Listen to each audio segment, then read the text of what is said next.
Chapter 32. Listen, O heavens, and I will speak. Hear, O earth, the words that I say. My teaching will fall on you like rain. My speech will settle like dew. My words will fall like rain on tender grass, like gentle showers on young plants. I will proclaim the name of the Lord. How glorious is our God! He is the rock. His work is perfect. Everything he does is just and fair. He is a faithful God who does no wrong. How just and upright he is! But they have acted corruptly toward him. When they act like that, are they really his children?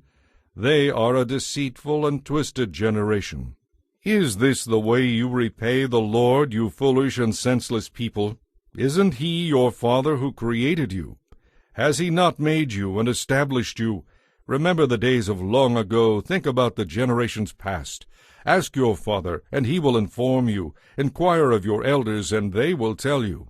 When the Most High assigned lands to the nations, when he divided up the human race, he established the boundaries of the peoples according to the number of angelic beings. For the people of Israel belong to the Lord. Jacob is his special possession. He found them in a desert land, in an empty, howling wasteland. He surrounded them and watched over them. He guarded them as his most precious possession. Like an eagle that rouses her chicks and hovers over her young, so he spreads his wings to take them in and carried them aloft on his pinions. The Lord alone guided them.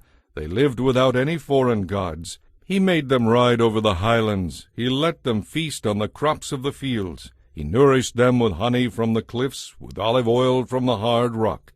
He fed them curds from the herd and milk from the flock, together with the fat of lambs and goats.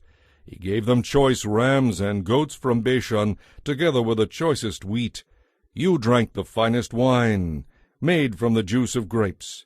But Israel soon became fat and unruly. The people grew heavy, plump, and stuffed. Then they abandoned the God who had made them. They made light of the rock of their salvation. They stirred up his jealousy by worshipping foreign gods. They provoked his fury with detestable acts. They offered sacrifices to demons, non-gods, to gods they had not known before, to gods only recently arrived, to gods their ancestors had never feared. You neglected the rock who had fathered you. You forgot the God who had given you birth. The Lord saw this and was filled with loathing. He was provoked to anger by his own sons and daughters. He said, I will abandon them. I will see to their end. For they are a twisted generation, children without integrity. They have roused my jealousy by worshipping non-gods. They have provoked my fury with useless idols. Now I will rouse their jealousy by blessing other nations.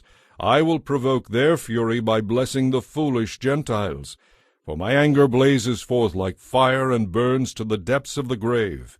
It devours the earth and all its crops, and ignites the foundations of the mountains. I will heap disasters upon them and shoot them down with my arrows. I will send against them wasting famine, burning fever, and deadly disease. They will be troubled by the fangs of wild beasts, by poisonous snakes that glide in the dust. Outside the sword will bring death, and inside terror will strike both young men and young women, both infants and the aged. I decided to scatter them, so even the memory of them would disappear. But I feared the taunt of the enemy, that their adversaries might misunderstand and say, Our power has triumphed. It was not the Lord who did this. Israel is a nation that lacks sense.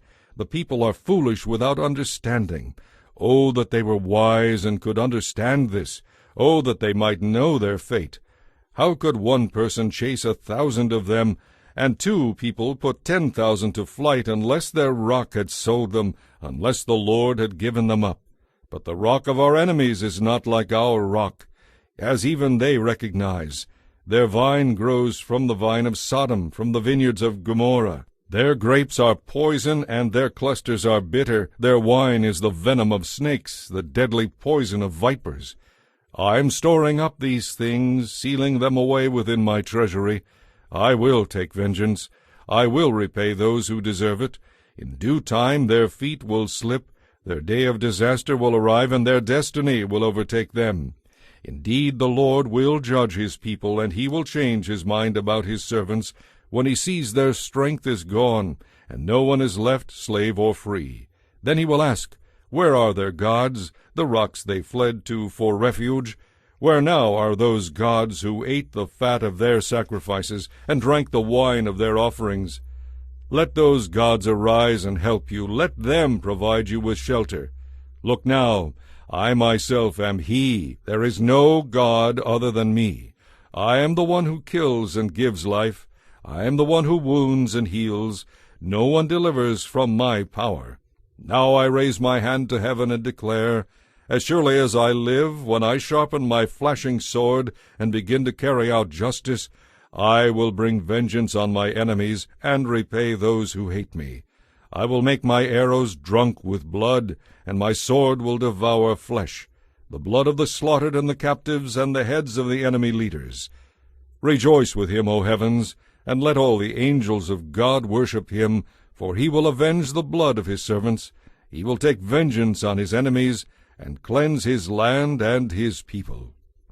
So Moses came with Joshua son of Nun, and recited all the words of this song to the people. When Moses had finished reciting these words to Israel, he added, Take to heart all the words I have given you today. Pass them on as a command to your children, so they will obey every word of this law. These instructions are not mere words.